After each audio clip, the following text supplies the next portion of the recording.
Oke, baik. Assalamualaikum warahmatullahi wabarakatuh. Jadi di sini kita mau melanjutkan materi mengenai jurnal penutup dan jurnal kembali. Kalau kemarin kita sudah membahas mengenai kertas kerja sampai laporan keuangan.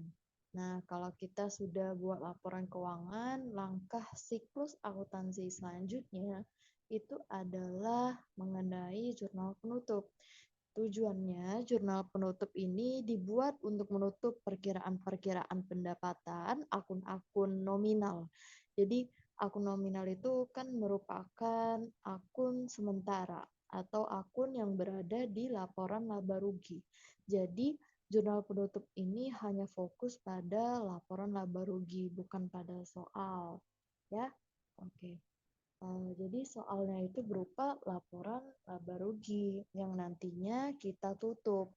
Tujuannya untuk ditutup nanti karena laporan laba rugi itu merupakan laporan nominal yang berisi pendapatan, beban, kemudian ada laba rugi. Nah, itu hanya terjadi pada satu periode atau hanya untuk periode itu saja.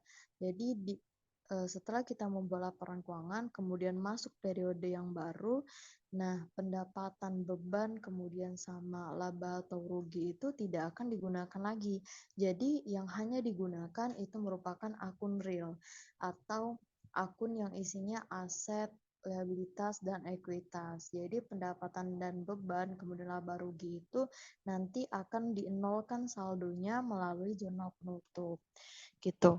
Nah, ini ya, secara teori, jurnal penutup dibuat untuk menutup perkiraan-perkiraan pendapatan, beban, saldo laba atau rugi, atau dividen. Jadi, dividen atau privo itu juga akan ditutup karena berpengaruh di ekuitas.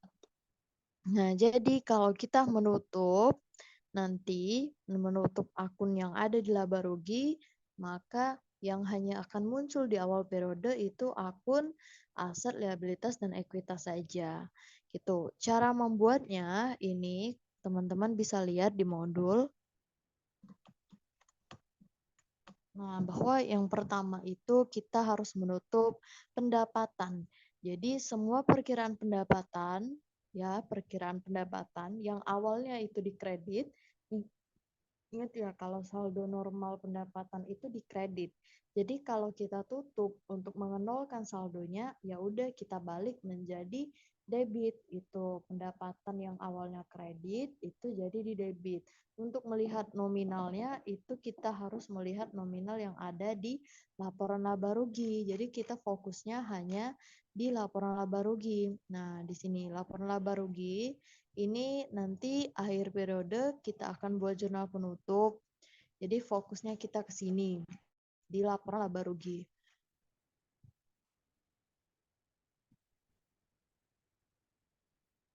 Dan nominalnya juga kita ambil di laporan laba rugi.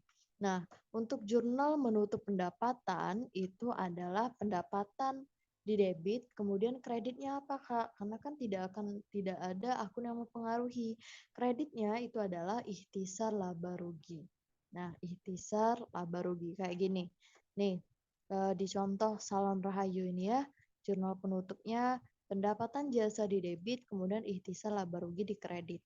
Ikhtisar laba rugi ini masuk ke akun ekuitas. Jadi masuk ke akun modal gitu ya. Kalau modal itu 311, kalau Privo itu 312, berarti kalau ikhtisar laba rugi lanjut 313 gitu. Jadi pendapatan di debit, ikhtisar laba rugi di kredit. Awalnya kan pendapatan kredit nih. Nah, untuk kita nolkan saldonya atau kita tutup, jadi kita balik menjadi debit supaya nol nanti di buku besar. Nah, kemudian jurnal penutup yang kedua itu kita menutup beban. Jadi semua beban yang ada di laporan laba rugi itu kita tutup. Beban posisinya di debit gitu kan. Posisi di debit, maka kita balik menjadi posisi kredit gitu. Jadi debitnya itu sama, debitnya adalah ihtisal laba rugi di debit kayak gini ya. Ihtisal laba rugi di debit, kemudian kreditnya adalah seluruh beban-beban yang ada di laporan laba rugi gitu. Ihtisal laba rugi pada beban gaji, beban penyusutan peralatan, beban listrik, dan lain-lain. Nominalnya itu kita ambil di laporan laba rugi, untuk ihtisal laba rugi kita totalkan semua total beban masuk ke debit gitu. Kemudian selanjutnya kita eh, menutup saldo laba atau saldo rugi. Gini ya, menutup saldo laba atau saldo rugi. Jadi, saldo laba atau saldo rugi ini maksudnya apa, Kak? Nanti kalau kita buat laporan laba rugi kan ada ini ya, total akhir. Total akhir berupa laba bersih atau rugi bersih. Nah, ini nanti akan dimasukkan ke jurnal penutup gitu. Ingat, kalau laba berarti dia akan menambah ekuitas. Kemudian kalau dia rugi berarti dia mengurangi ekuitas. Nah, jadi jurnal penutupnya itu kalau dia laba, ekuitas bertambah di kredit kan. Jadi jurnal penutup kalau dia laba itu adalah ikhtisar laba rugi di debit, kemudian modalnya di kredit atau ekuitasnya di kredit. Karena laba itu menambah ekuitas. Nah, kebalikannya kalau dia rugi, rugi kan mengurangi modal nih. Ya udah balik aja, modalnya itu di debit, kemudian kreditnya itu adalah ikhtisar laba rugi. Nah, kalau jurnal penutup ini selalu mempengaruhi akun ikhtisar laba rugi. Nah, nantinya di buku besar ikhtisar laba rugi ini tidak akan ada saldo lagi, dia menjadi nol. Karena kalau dia udah pendapatan gini ya, pendapatan di kredit, pendapatannya di debit kan kalau di kredit kalau dia ikhtisar, kemudian kalau dia di debit, lanjut lagi kan kalau kita buat buku besar, debit itu sisanya 50.000 kan. Terus kalau kita menutup saldo laba atau saldo rugi, itu sisanya 50.000. Nah, nanti kan berlawanan nih pastinya. Itu pasti nol. Kalau enggak nol di buku besar, berarti jurnal penutup yang kalian buat tuh salah gitu. Nah, ingat, jurnal penutup yang keempat, itu kita harus menutup akun prive atau dividen. Prive atau dividen ini mengurangi ekuitas. Jadi, kalau mengurangi ekuitas, ekuitas itu berkurang di debit. Nah, kalau berkurang di debit, maka jurnal penutupnya itu adalah modal di debit, kemudian prive-nya kita nolkan. Jadi prive itu kan bertambah di debit ya. Jadi kalau dia berkurang, kita tutup, berarti posisinya di kredit gitu. Modal Nyonya Rahayu pada prive Nyonya Rahayu. Untuk nominalnya itu kita ambil di laporan perubahan ekuitas di bagian prive saja. Jadi jurnal penutup itu hanya menutup akun pendapatan, beban, kemudian menutup akun saldo laba atau rugi, dan menutup akun prive atau dividen gitu. Ingat ya, jadi jurnal penutup itu hanya 4 akun yang ditutup kalau untuk perusahaan jasa. 4 akun yang ditutup, yaitu mempengaruhi laporan laba rugi dan mempengaruhi laporan perubahan ekuitas yang ada di prive saja, yang lainnya enggak gitu.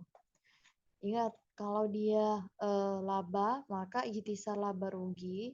Laba itu kan menambah modal, jadi modalnya di kredit, debitnya ikhtisar laba rugi. Kalau dia rugi ya udah balik aja, modal rugi itu mengurangi ekuitas, berarti modalnya itu di debit, ikhtisarnya di kredit. Mudah kok kalau untuk jurnal penutup. Jurnal penutup ini kita tidak boleh menambah-nambah akun yang lain atau menutup menutup akun-akun yang lain, dan juga jurnal penutup ini tidak ada soal, dia hanya kalau kita dikasih laporan laba rugi, kemudian atau kita sudah buat laporan keuangan, maka dosen kalian itu pasti nyuruh buat jurnal penutup. Terus Sumbernya itu berasal dari laporan laba rugi, yaitu menutup pendapatan, beban, laba atau rugi, kemudian menutup privilege atau dia menutup dividen. Dan jurnalnya itu seperti ini, tidak ada perubahan yang lain. Tidak ada akun tambahannya lagi gitu. Dia harus kayak gini posisinya gitu. Harus kayak gini. Kita harus mulai dari menutup pendapatan, mulai dari menutup beban, laba, kemudian privilege gitu. Nanti kalau ada yang mau ditanyain, silahkan di chat di grup aja gitu. Kalau itu ya, kalau kelas lain itu mereka diskusi benar-benar di grup, Kak kalau gini gimana, gimana, gimana. Mereka nggak malu kok yang namanya itu nanya-nanya di grup. Mereka juga dia berbeda dari apa ya, universitas yang berbeda, tapi mereka tetap enjoy santai gitu belajarnya di grup gitu. Jadi tanyain aja meskipun itu di luar materi yang dijelasin itu tetap ditanyain. Nah, kalau kita udah buat jurnal penutup, nanti selanjutnya itu kita buat buku besar. Jadi ingat ya kalau kita udah buat jurnal, kita harus posting ke buku besar. Nah, yang harus diposting itu hanya akun yang mempengaruhi tadi saja ya. Ini kakak langsung ke pendapatan. Nah, di sini pendapatan. Kita keterangannya itu kita tulis penutup, kemudian referensinya itu CJ-1 atau kalian boleh buat JP-1. Artinya ini CJ ini artinya bahasa Inggris ya, closing journal halaman 1. Kalau bahasa Indonesianya berarti JP-1, jurnal penutup halaman 1. Ini kan kita tutup nih, jadi debit kan, karena kita buat tadi jadi debit, kemudian kreditnya jadi 0. Nah, tujuan jurnal penutup itu mengenolkan saldo nominal. Beban gaji juga kayak gitu, kita tutup, jadi harus 0, nggak ada yang bersisa. Seluruh beban-beban juga. Kemudian yang tadi ya untuk apa, kalau dia laba. Nah, kalau dia ikhtisar ini, ikhtisar akun atau keterangannya, pertama kan menutup pendapatan, posisinya di kredit, menutup beban posisinya di debit nih, 50.000. Sisanya kan, terus selanjutnya kita menutup laba atau rugi, sisanya 50.000 kan. Di sini posisinya kredit, debit jadi 0. Nah, ikhtisar laba rugi ini harus 0 juga. Walaupun dia baru kita buat di jurnal penutup. Kalau enggak 0 berarti salah. Nih, kalau prive juga gitu ya. Dia harus 0 saldonya. Nah, modal juga gitu. Modal kan dia karena dia laba tadi, laba berarti dia menambah modal. Kemudian kalau dia priva mengurangi modal. Hasilnya, nah ini hasilnya adalah modal yang asli, modal akhir dari perusahaan Salon Rahayu. Nah, hasil modal ini nanti harus sama dengan hasil yang ada di laporan perubahan ekuitas sebesar 5.950.000. Ini kan sama kan di laporan modal akhir, laporan perubahan ekuitas bagian modal akhir dengan yang ada di buku besar itu harus sama, buku besar setelah penutup. Nah, 5.950.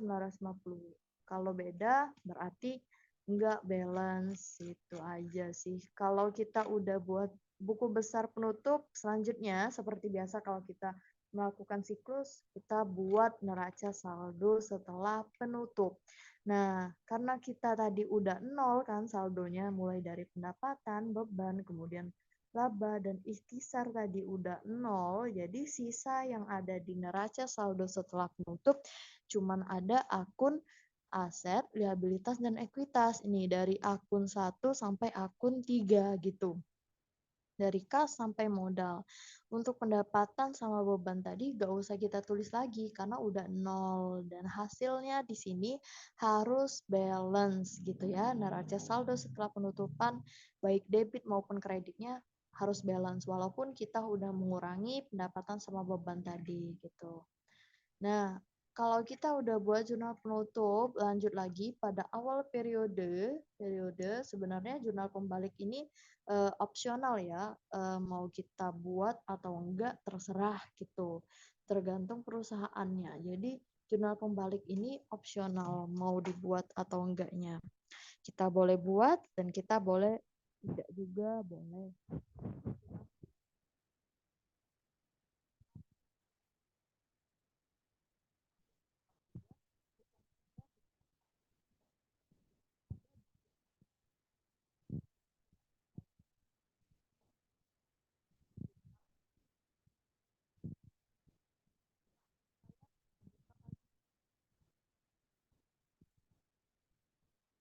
Jurnal pembalik ini, ingat ya, kalian boleh catat, ini kakak hanya lewat suara saja. Jurnal pembalik ini jurnal yang digunakan untuk membalik akun real yang bertambah. Dalam artian akun real yang bertambah itu kayak akun aset, liabilitas, dan ekuitas. Kalau bertambah, sesuaikan dengan posisinya masing-masing yang ada di penyesuaian. Misal di penyesuaian itu, misal kayak kakak tadi kan, dia apa ya? Misal kakak buka dulu di sini Excelnya. Dia itu membalik jurnal penyesuaian yang di mana akun harta, liabilitas, dan modalnya itu bertambah. Jadi kalau dia harta bertambah itu posisinya debit kan. Nah, kalau dia bertambah di penyesuaian, maka kita harus balik. Terus kalau dia liabilitas bertambah posisinya kredit. Nah, kalau dia di penyesuaian itu liabilitasnya bertambah atau utangnya bertambah, maka kita harus balik gitu. Cara membaliknya gimana? Ya udah balik aja yang posisinya debit jadi kredit, kredit jadi debit gitu. Supaya tidak ada akun yang berulang. Itu tujuan dari jurnal pembalik. Kemudian kalau dia modal juga, modal atau ekuitasnya bertambah, itu kan posisinya kredit nih. Maka kalau dia dibalik, dibuat jurnal pembalik yang ada di penyesuaian, di ekuitas itu bertambah di kredit, maka di penyesuaian itu harus kita balik. Kayak gini contohnya ya. Misal di sini, ini bahasa Inggris sih. Mungkin kakak ubah dulu ya kali. Bentar. Beban asuransi, kemudian asuransi DDM, beban perlengkapan pada perlengkapan, beban penyusutan gedung pada akumulasi penyusutan gedung, beban penyusutan peralatan pada akumulasi penyusutan peralatan. Ini pendapatan diterima di muka pada pendapatan jasa. Nah, gini ya. Ini contoh dari jurnal penyesuaian yang sumbernya mau kita balik gitu. Nah, ingat ya kata kakak tadi, tujuan dari jurnal pembalik ini fokusnya di penyesuaian. Jadi kita harus membalik di mana akun harta, liabilitas, dan ekuitas itu bertambah di posisinya masing-masing yang ada di penyesuaian. Kita analisis di sini. Di sini kan beban asuransi nih pada asuransi DDM. Asuransi DDM ini termasuk akun aset. Tapi dia dikredit, maka ya udah nggak usah dibalik, bukan masuk dalam kriteria jurnal pembalik. Kemudian yang B, dia perlengkapan, dikredit juga, artinya dia nggak bertambah kan, baik dia asuransi maupun perlengkapan ini nggak bertambah karena posisinya kredit. Karena aset itu bertambah di debit kan, maka dia bukan termasuk yang harus kita sesuaikan, yang harus kita balik. Kemudian akumulasi penyusutan gedung ini termasuk akun aset kan, akun aset, tapi dia termasuk akun kontra atau akun lawannya aset.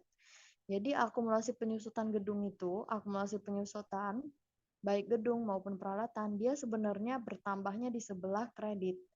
Tapi kalau di penyesuaian, ini kan posisinya selalu di kredit ya kalau untuk penyesuaian, karena kalau di penyesuaian itu kan beban penyusutan pada akumulasi penyusutan. Dia posisinya selalu kredit, nggak pernah debit. Nah, kenapa sih Kak? Ini bukan Kakak bilang ini bukan termasuk yang harus kita masuk ke jurnal pembalik, tapi dia termasuk dalam akun yang kalau bertambah dia posisinya di kredit. Nah, di sini kan termasuk akumulasi kan, akumulasi penyusutan itu kalau dia bertambah di kredit. Yang Kakak tadi bilang, dia penyesuaian itu akun aset, liabilitas, dan ekuitasnya harus bertambah di posisinya masing-masing. Dia enggak dibalik karena ini termasuk akun penyusutan. Penyusutan. Karena penyusutan itu tujuannya untuk mengurangi masa manfaat dengan aset aset yang kita punya, aset perusahaan yang kita punya. Jadi kalau kita balik ya berarti nggak mengalami penyusutan gitu. Jadi di akumulasi penyusutan itu nggak kita balik walaupun bertambahnya sesuai gitu. Sesuai bertambahnya kan di kredit nih. Akumulasi penyusutan bertambah di kredit dan dia termasuk akun aset. Dan akumulasi penyusutan ini itu tidak akan kita balik. Ingat ya, kalau beban penyusutan itu tidak akan pernah kita balik karena dia termasuk transaksi penyusutan yang dimana dia akan mengurangi masa manfaat. Jadi udah kita kurangi kan, udah kita kurangi untuk menilai sebenarnya nilai aset itu berapa, untuk apa kita balik lagi? Artinya enggak disusutkan kan berarti gitu. Nah, kemudian yang E ini pendapatan diterima di muka ini termasuk akun liabilitas kan. Liabilitas bertambah posisinya di kredit, tapi dia di debit, maka enggak kita balik. Kemudian di sini A yang F, beban upah pada utang gaji dan upah. Nah, ini termasuk. Utang gaji dan upah ini termasuk akun liabilitas. Akun liabilitas bertambah posisinya di kredit. Nah, ini yang masuk ke dalam jurnal pembalik karena dia utangnya bertambah. Ini, utangnya bertambah di kredit. Cara buat jurnal pembaliknya, di sini kita buat jurnal pembalik ya. Jurnal pembalik. Nah, jurnal pembaliknya ya udah kita copy di sini ya, utang gaji dan upah posisinya ini ingat di debit karena kita balik. Dibalik karena dia udah menambahi liabilitas. Menambahi liabilitas. Liabilitas bertambah posisinya di kredit kan. Di sini di penyesuaian di kredit. Maka harus kita balik gitu. Kalau dia apa namanya? Kalau dia misal kayak yang E ini kan di debit nih, ya udah gak perlu dibalik gitu. Terus selanjutnya yang G, nominalnya sama, ini tinggal kalian samain aja berarti 3.200.000, 3.200.000. Terus selanjutnya yang G ini piutang pada pendapatan jasa. Nah, ingat ya uji kakak kemarin, uji kakak tadi, bahwa jurnal pembalik ini tujuannya untuk membalik akun aset, liabilitas, dan ekuitas yang dimana posisinya bertambah di masing-masing tempat gitu. Aset itu piutang usaha ini termasuk ke dalam akun aset. Dia bertambah karena posisinya di debit nih. Di debit kan ini posisinya, maka kita harus balik. Karena tujuannya pembalik ini agar tidak ada transaksi yang berulang di awal periode. Gitu. Jadi kita balik berarti pendapatan jasanya itu adalah debit, di debit, kemudian piutang usahanya itu adalah di kredit.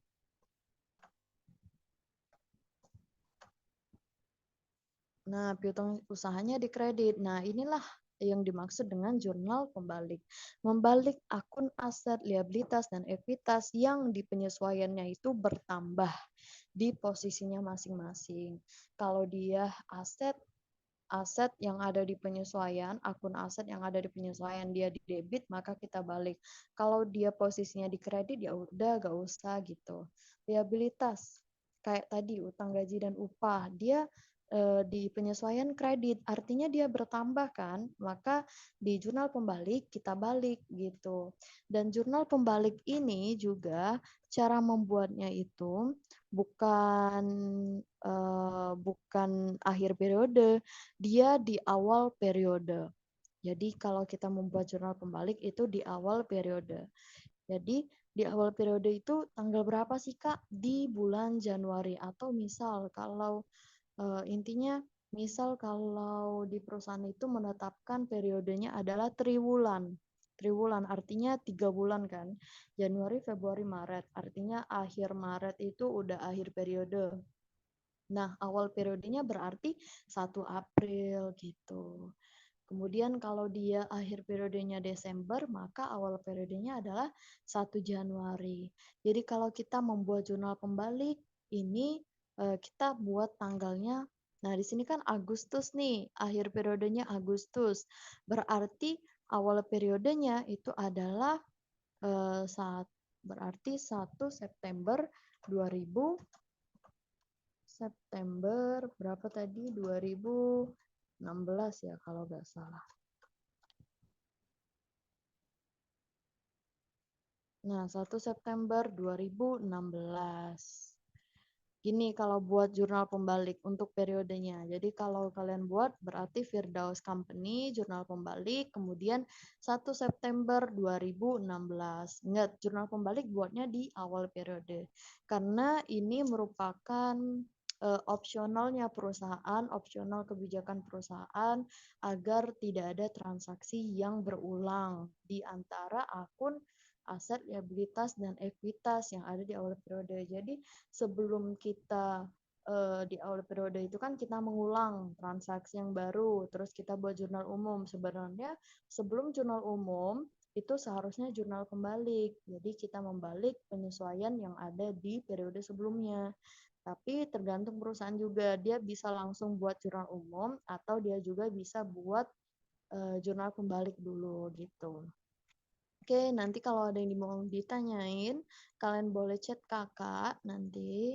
Boleh ya. Nanti di grup juga kalau bisa diramein juga gak apa-apa sih mengenai materi-materi ini. Dia kalau itulah nanti. Mungkin sampai sini dulu aja untuk sore ini mengenai jurnal penutup sampai jurnal pembalik.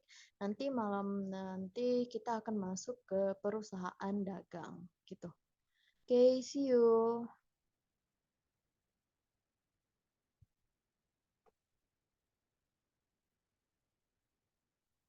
See you. Assalamualaikum warahmatullahi wabarakatuh.